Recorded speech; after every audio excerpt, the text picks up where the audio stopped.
सभी छोटे बड़े श्रोताओं को सुनीता भटनागर का प्यार भरा नमस्कार। ऑडियो स्टोरीज के हमारे चैनल कहानी जगत में आप सभी का स्वागत है। हिंदी कहानियों की श्रृंखला में आइए आज सुनते हैं प्रेमपाल शर्मा जी द्वारा रचित कहानी तीसरी चिट्ठी। आज उसका दूसरा पत्र आया है। एकदम वही बातें, बल्कि कुछ और विस्तार में, याचना से और अधिक लदी हुई। इसके अलावा आप पत्र का जवाब तो अवश्य ही शीघ्रातिशीघ्र दें। पिताजी तो स्वयं जाने को कह रहे हैं, पर उनकी तबीयत इतनी खराब चल रही है कि ऐसे मौके पर उनको अकेले नहीं छोड़ा जा सकता।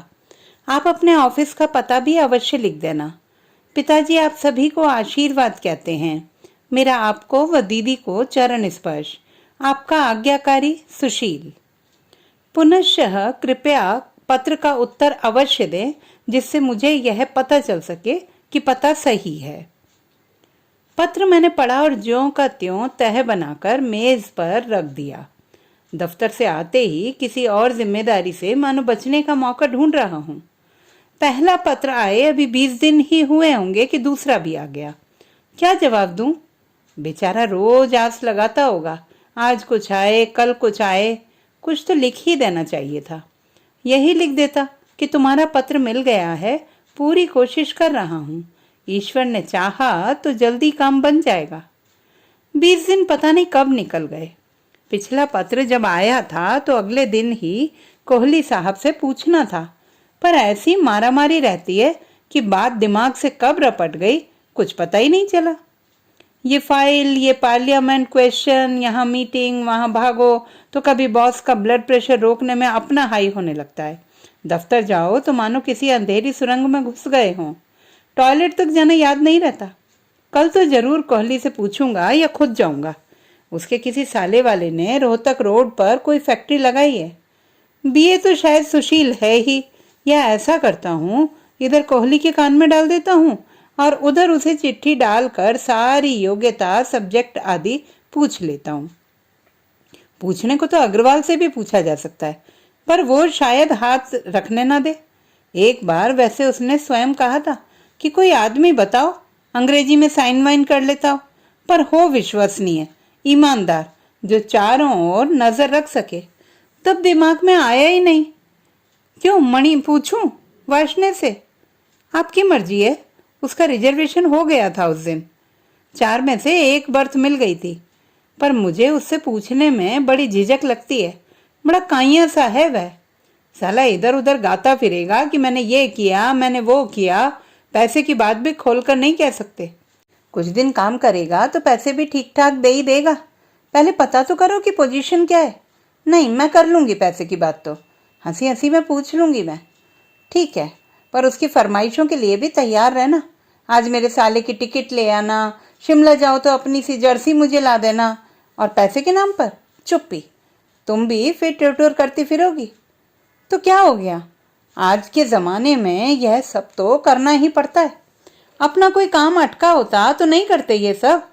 उस बेचारे का काम हो जाए बस। सचमुच रोना आता है उसकी चिट्ठी पढ़कर। उसकी पत्नी तो आपने देखी ही है। शादी को अभी 3 साल हुए होंगे मुश्किल से, पर वो 45 की सी लगती है। उसका लड़का 2 साल का था जब आपने देखा था। बेचारा चल भी नहीं पाता था। दया आती है उसकी हालत देखकर। क्यों जी, आपके दफ्तर में नहीं है कोई नौकरी, चपरासी वपरासी की? ऐसा होता तो कभी का लगा दिया होता। हमारे यहाँ सब A to Z employment exchange से आते हैं। पता नहीं कैसा दफ्तर है आपका। हमारे गांव के एक आदमी ने कुछ नहीं तो कम से कम 20 आदमी लगा दिए अब तक टेलीफोन में। कहने को सुपरवाइजर है बस वो। पता है मुझे, सब गड्ढे खोदते हैं डेली वेजेस में। इससे तो वे गांव में ही भले थे बेचारे। मैं अपनी हार को टालने की कोशिश करता हूँ। फिर टेलीफोन और रेलवे एक चीज नहीं है। हमारे यहाँ अनट्रेंड एक भी नहीं रखा जा सकता। मणि अपने काम में मशगूल हो गई है।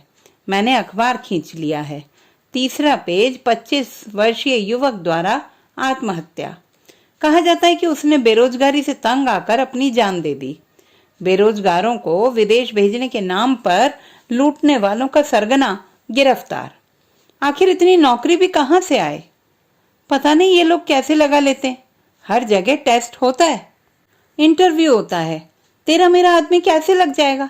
जो टेस्ट में पास होगा वही तो लगेगा ना, और उसी को लगना भी चाहिए।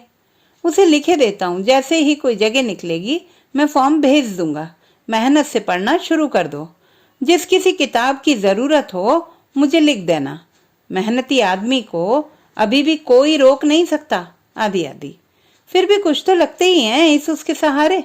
उस दिन वह कह रहा था कि चाचा जी ने बस कच्चों में रखवा दिया था, फिर टेस्ट में निकलवा दिया। कैसे निकलवा दिया पता नहीं, कहाँ हेरा फेरी करते हैं ये लोग। नौकरी लगाना कोई हंसी ठट्टा तो है नहीं। वैसे मई के महीने में हमारे यहाँ भी वाटरमैन रखे जाते हैं। उन्हीं में से धीरे धीरे कोई तो चपरासी और क्लर्क भी हो गए हैं। पिछले वर्ष मेरा बॉस भी चैन बोर्ड में बैठा था, क्या पता इस बार भी बैठे। उससे पूछूं, पर क्या कहूँगा कि दूर का जानने वाला है, रिलेटिव कहता ही नहीं हूँ। वो सोचेगा इसके रिलेटिव ऐसे हैं। अभी तो मैंने यही बताया है कि मेरा एक साला अरुणाचल में कमिश्नर है और दूसरा MBBS कर रहा है। महाराष्ट्र फाउंडर लिमिटेड मेरे फूफा जी की है और उसमें 200-300 लोग काम करते हैं। नहीं नहीं, कह दूंगा कि सिर्फ थोड़ी जान पहचान है, पर इसे वो सीरियसली नहीं लेगा। कहूँ भी और कोई फायदा भी नहीं निकले तो क्या फायदा। मिस्टर वर्मा से कहता हूँ, उसका बैठना तो हर साल का रूटीन है, पर वो मेरे डिप्टी सेक्रेटरी से बोल देंगे कि आपके अंडर सेक्रेटरी का आदमी है। इससे उसे और भी बुरा लग सकता है कि सीधे सीधे मुझे क्यों नहीं कहा। खैर, इस पचड़े में पड़ता ही नहीं हूँ। अपने दफ्तर में लग जाए तो हजार टेंशन, ये बात ना पता लगे वो बात ना पता लगे। एक ना एक दिन उसे मेरे स्टेनो के मामले का पता लग गया तो। क्यों, आज मुंह हाथ कुछ नहीं धोना? मणि सलाद काटती हुई पास ही आकर खड़ी हो गई। क्या मिल गया अखबार में आज ऐसा? कुछ नहीं, मैं सुशील के बारे में सोच रहा हूँ, किससे कहा जाए। बेचारा रोज इंतजार करता होगा, है ना। ये लोग समझते हैं कि जैसे जीजा जी के हाथ में ही सब कुछ है। इन्हें कौन समझाए कि ऐसी धांधली कहीं नहीं मची हुई कि जिसे चाहो रखवा दो। होगी भी तो यूपी बिहार में। तुम्हारा सर्किल भी तो काफी बड़ा है, बात तो किया करो इधर उधर। पूछोगे तो हो नहीं किसी से, अपनी उधेड़बुन करते रहोगे। वो ऐसा है, वो ऐसा था, काम निकालने के लिए गधे को भी बाप बनाते हैं लोग। एक बार कहीं चिपक जाए फिर आदमी रफ्तार बना ही लेता है। दिनेश भैया तो आजकल आए हुए हैं, उनसे मेरी ओर से पूछ कर देखो। उसी के पास जाता हूँ। अभी चला जाऊं तो कैसा रहे? वो 1-2 दिन के लिए ही आया है। आजकल वह डिप्टी कमिश्नर हिसार है। फिर तो उनके लिए कोई मुश्किल नहीं है, राजा होता है डीसी अपने इलाके का। कहते हुए वह रसोई में लौट गई। मैंने डायरी से दिनेश के घर का पता नोट किया और कोट की जेब में डाल लिया। यार, तेरा तो इतना बड़ा क्षेत्र है, जिससे भी कहेगा क्या मजाल कि कोई ना कर दे। नहीं नहीं यार, बात ये नहीं है तिवारी। दूर से सब ऐसा ही लगता है। अब सरकारी नौकरी और वह भी स्टेट की इतनी आसान नहीं रही।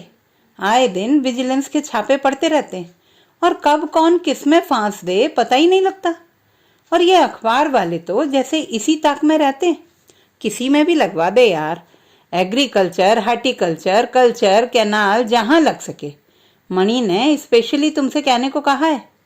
यार, अगर बुरा ना मानो तो पर्टिकुलर्स छोड़ जाओ, मैं पूरी कोशिश करूँगा। इस समय मैं जल्दी में हूँ। हैदराबाद के लिए फ्लाइट 8:15 बजे की है।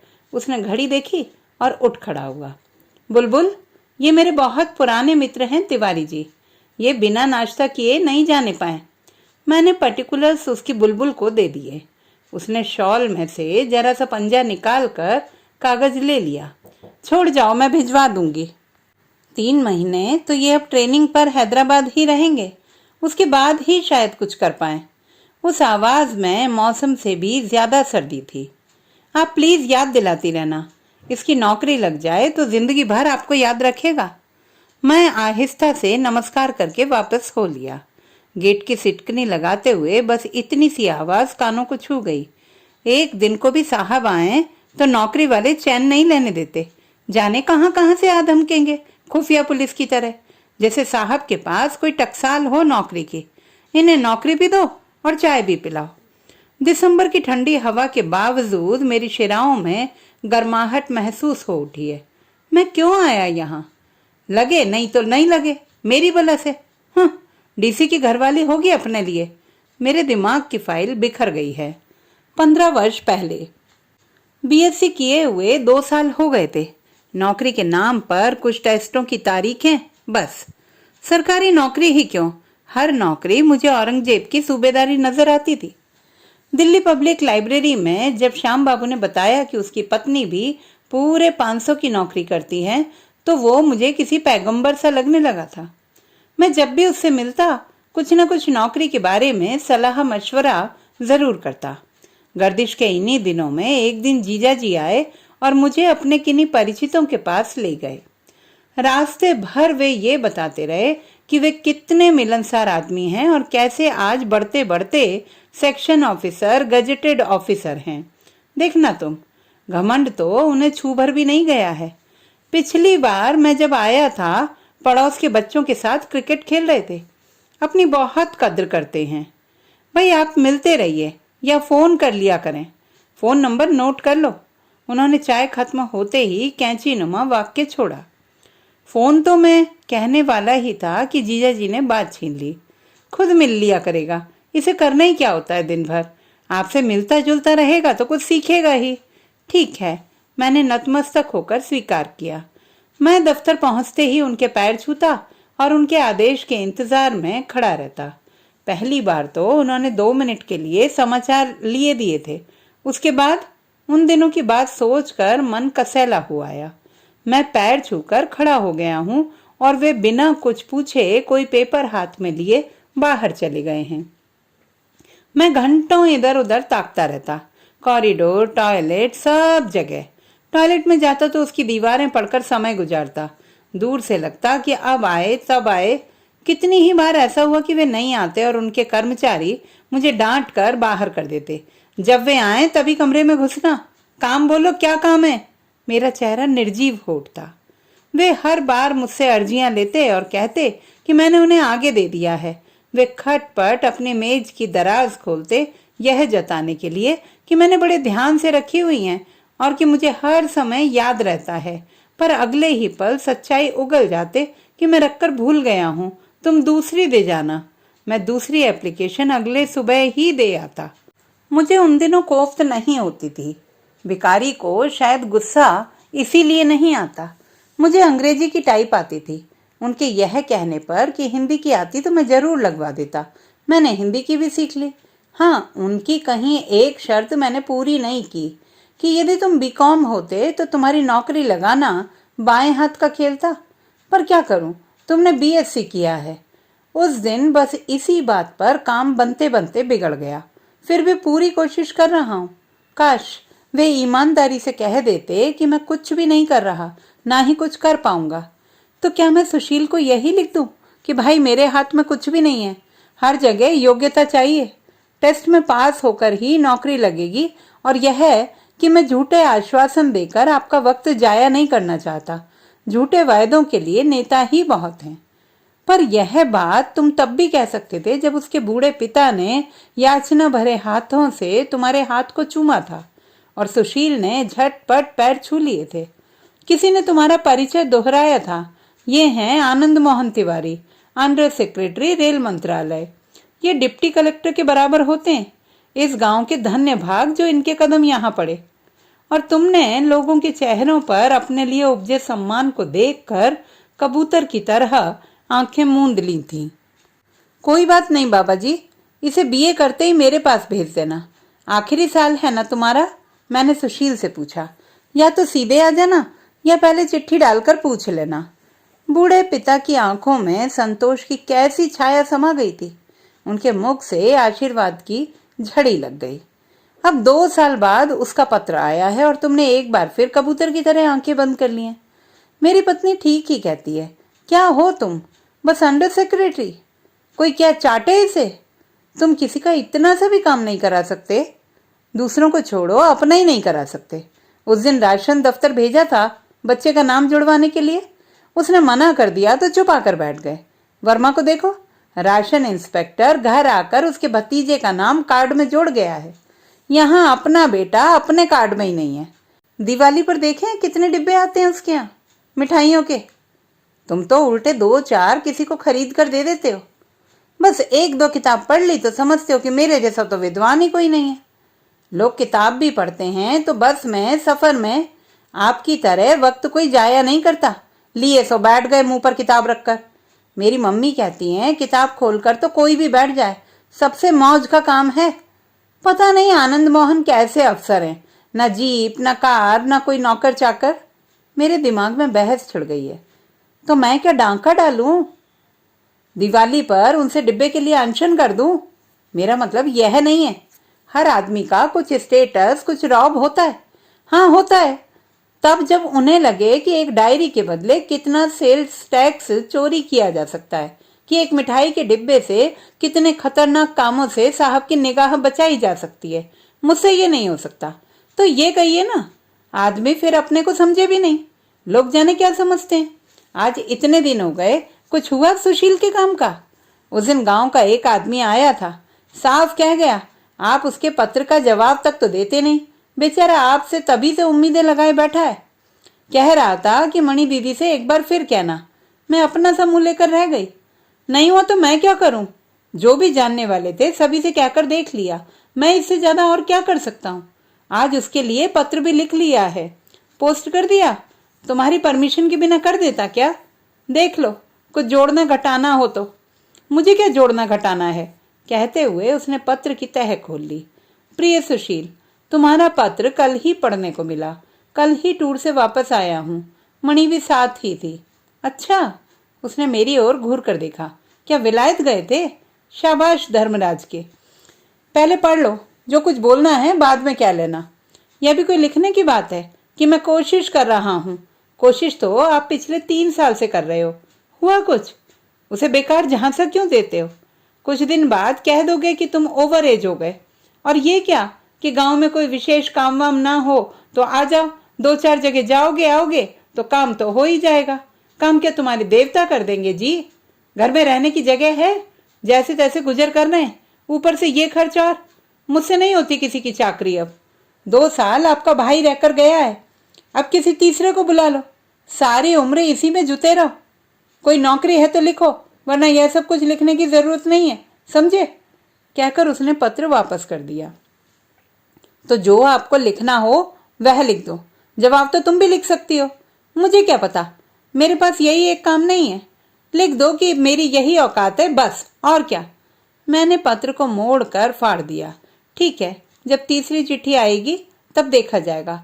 लिखो तो मेरी बला से, ना लिखो तो दोस्तों ये थी हमारी आज की कहानी। आपको कैसी लगी कमेंट बॉक्स में लिखना ना भूलें। चैनल को सब्सक्राइब करें, लाइक करें और मित्रों के साथ शेयर करें।